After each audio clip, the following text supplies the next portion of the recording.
नमस्कार सर्वांना, श्री स्वामी समर्थ. स्वागत आहे तुमचं माझ्या यूट्यूब चॅनलवरती. आजचा दिवस तुम्हाला खूप छान, सुखाचा, समाधानाचा जाऊ देत. हीच मी स्वामींच्या चरणी प्रार्थना करते आणि आजच्या या नवीन व्हिडिओला सुरुवात करते. होलिका दहन आणि होळीचा सण केवळ धार्मिकदृष्ट्या महत्त्वाचा नाही, तर आपल्या जीवनामध्ये प्रेम, एकता आणि सकारात्मकता वाढवण्याचाही हा काळ आहे. हा काळ असा आहे जेव्हा आपण भूतकाळातील तणाव सोडून एक नवीन सुरुवात करतो आणि समाजामध्ये आनंद पसरवतो. होलिका दहन हा एक असा काळ आहे जेव्हा लोक वाईटावर चांगल्याचा विजय साजरा करण्यासाठी एकत्र येतात. यंदा 2 मार्च 2026 वार सोमवारी होळीचा सण साजरा केला जाणार आहे. होळी जो सण आहे तो वाईटावर चांगल्याचा विजयाचे प्रतीक आहे आणि भारतीय धर्मामध्ये धर्म, सत्य आणि न्यायाचे महत्त्व प्रतिबिंबित करतो. होलिका दहनाची परंपरा प्रामुख्याने राक्षसाचा नाश करण्यासाठी आणि भूत आणि आत्म्यांपासून मुक्ती मिळवण्यासाठी साजरी केली जाते. होलिका दहन आपल्याला शिकवते की परिस्थिती कितीही कठीण असली तरी सत्य आणि चांगुलपणाचा नेहमीच विजय होतो. अग्नीद्वारे वाईटाचा नाश होतो आणि पवित्रतेचे आवाहन केले जाते. हा सण पवित्रतेचे प्रतीक आहे. तो आपल्याला आपल्यातील नकारात्मकता आणि पापांपासून मुक्त होण्याचा संदेश देतो. हा दिवस वाईटाचा नाश करण्यासाठी ओळखला जातो. हा सण दरवर्षी एक नवीन चक्राचे आणि नवीन सुरुवातीचे प्रतीक आहे. या दिवशी लोक जुने नकारात्मक विचार, भावना, चिंता सोडून नवीन उत्साह आणि उत्साहाने जीवन जगण्याचा संकल्प करतात. अशा प्रकारे होळीचा सण नवीनतेचे स्वागत करतो. होळी म्हणजे विशेषतः सर्वांसोबत आनंद साजरा करणे, मग ते मित्र असोत, कुटुंब असोत किंवा तुमच्या आजूबाजूचे लोक असोत. पण हे सगळं करत असताना कोणी कितीही आग्रह केला तरी होळीच्या दिवशी आपल्याला चुकूनही या 3 पदार्थांचे सेवन करायचं नाही. कारण असं केल्याने लक्ष्मी घरातून काढता पाय घेईल, घरामध्ये दारिद्र्य, गरिबी येईल. तसे कोणते 3 पदार्थ आपल्याला होळीच्या दिवशी चुकूनही खायचे नाहीत, याबद्दलची माहिती मी आजच्या या व्हिडिओमध्ये शेअर करणार आहे. त्यामुळे हा व्हिडिओ स्किप न करता शेवटपर्यंत बघा. चॅनलवरती पहिल्यांदा आला असाल तर सबस्क्राईब करा आणि असेच नवनवीन माहितीपूर्ण व्हिडिओ बघण्यासाठी बेल आयकॉनलाही क्लिक करा. त्यामुळे जेव्हाही मी नवीन व्हिडिओ अपलोड करेल तेव्हा त्याचं नोटिफिकेशन सर्वात आधी तुम्हाला मिळेल आणि तुम्ही माझा एक पण व्हिडिओ मिस करणार नाही. आणि त्याचबरोबर हाईप बटनलाही प्रेस करा जेणेकरून जास्तीत जास्त लोकांपर्यंत हा व्हिडिओ जाईल. चला तर मग जास्त वेळ न घालवता व्हिडिओला सुरुवात करूया. तर पहा, आपल्या भारतीय संस्कृतीमध्ये सर्वात मोठी ऊर्जा देणारा सण म्हणजे होळी पौर्णिमा. पण होळी ही केवळ रंगांची उधळण नाही, तर ती एक रात्र आहे सिद्धी प्राप्त करण्याची.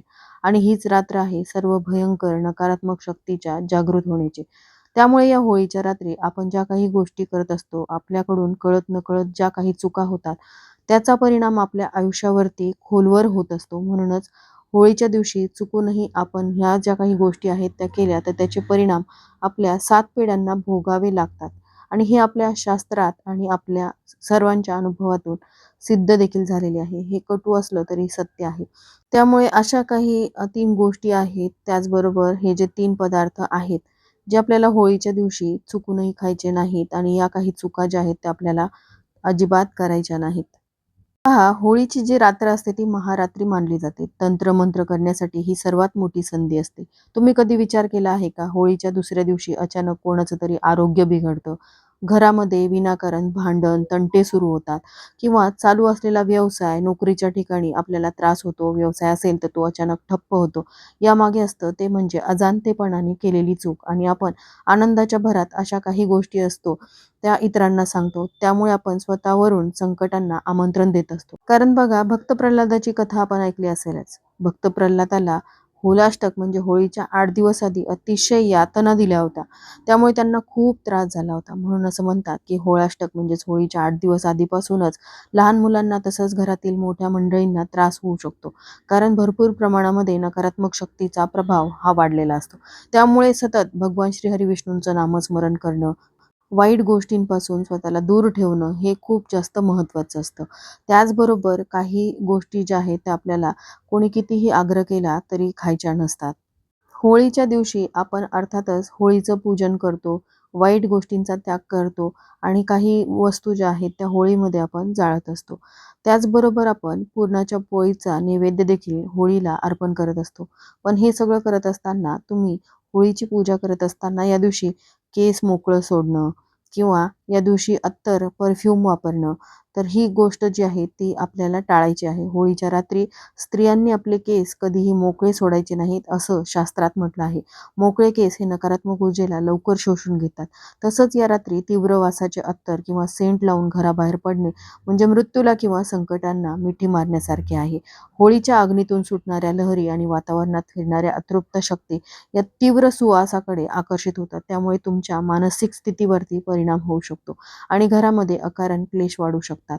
त्यामुळे या दिवशी साधे राहा आणि देवाची भक्ती करा. त्याचबरोबर पुढची चूक म्हणजे आपल्याला आता होळी पेटवायची असेल तर घराबाहेर पडावंच लागतं.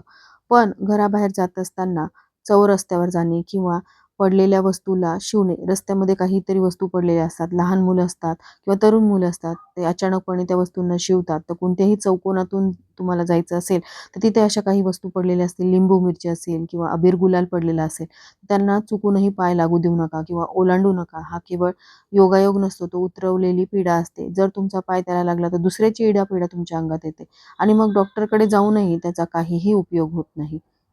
आणि हे तुम्हाला खोटं वाटत असलं तरी कुठे ना कुठेतरी याचे भयंकर परिणाम आपल्या आयुष्यावरती होतात. आता सगळ्यात महत्त्वाचं म्हणजे जर तुमच्या घरावर कोणाची वाईट नजर आहे, तर नक्कीच तुम्ही ही गोष्ट जी आहे ती होळीच्या दिवशी करायची आहे. होळी पेटल्यानंतर त्या अग्नीची थोडीशी राख आपल्याला घरी घेऊन यायची आहे. ही राख थंड झाल्यावर एका लाल रंगाच्या कपड्यामध्ये बांधायची आहे. त्यासोबतच एक सुपारी आणि 2 लवंगा आपल्याला एका पोटलीमध्ये ठेवायच्या आहेत आणि ही पोटली घराच्या मुख्य दरवाजाला आतून बांधायची आहे. त्यामुळे वर्षभर तुमच्या घरामध्ये कोणाचीही नकारात्मक शक्ती प्रवेश करू शकणार नाही आणि घरामध्ये अखंड लक्ष्मीचा वास राहील. दुसऱ्या उपायामध्ये होळीच्या दिवशी भगवान विष्णूंच्या समोर बसून ओम नमो भगवते वासुदेवाय नमः या मंत्राचा 108 वेळा जप करा. तुमची रखडलेली सर्व कामं मार्गी लागतील. होळी पौर्णिमा, जिला आपण हुताशनी पौर्णिमा, फाल्गुन पौर्णिमा अनेक नावांनी ओळखतो, ही केवळ रंगाचा सण नसून ती एक सिद्धी रात्र मानली जाते. तंत्रशास्त्रामध्ये आणि ज्योतिषशास्त्रानुसार या रात्री केलेले उपाय अत्यंत प्रभावशाली ठरतात. तुमच्या जीवनातील संकट दूर करण्यासाठी, सुख समृद्धी मिळवण्यासाठी या दिवशी आपल्याला काही उपाय तसंच काही गोष्टींची काळजी घेणं खूप आवश्यक आहे. ज्यामध्ये आपल्याला चुकूनही या 3 वस्तूंचं म्हणजेच पदार्थांचं सेवन कोणी कितीही आग्रह केला तरी करायचं नाही.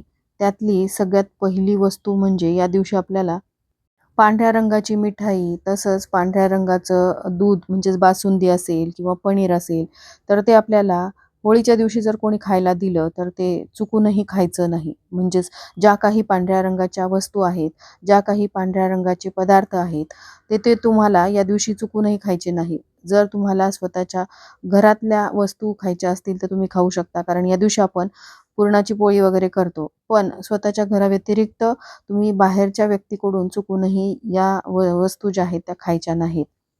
म्हणजेच पांढऱ्या रंगाचे पदार्थ तुम्हाला या दिवशी खायचे नाहीत. मग ती साखर असेल किंवा पेढा असेल किंवा इतर कोणत्याही वस्तू ज्या तुम्हाला कोणी देत असेल, तर ती तुम्ही चुकूनही घ्यायचं नाही आणि ह्या वस्तू तुम्हाला खायच्या नाहीत. दुसरी गोष्ट म्हणजे तुम्हाला या दिवशी पान म्हणजेच जे खायचं पान असतं ना, ते जर कोणी देण्याचा प्रयत्न करत असेल, म्हणजेच नागवेलीचं जे पान असतं, ते या दिवशी तुम्हाला चुकूनही खायचं नाही. पानाचे वेगवेगळे प्रकार असतात, ज्यामध्ये अ, वेगवेगळे फ्लेवर असतात, तर ते आपल्याला मिळतात. तर अशा वेळी जर एखाद्या व्यक्तीने आपल्याला जर हे पान दिलं, तर आपण लगेच खातो. आपल्या मनात तसा काही विचारही येत नाही. पण होळीच्या दिवशी जर तुम्हाला किती जवळचा मित्र असेल आणि त्याने कितीही आग्रह केला, तरीसुद्धा तुम्हाला ते हातातही घ्यायचं नाही आणि ते तुम्हाला खायचं देखील नाही.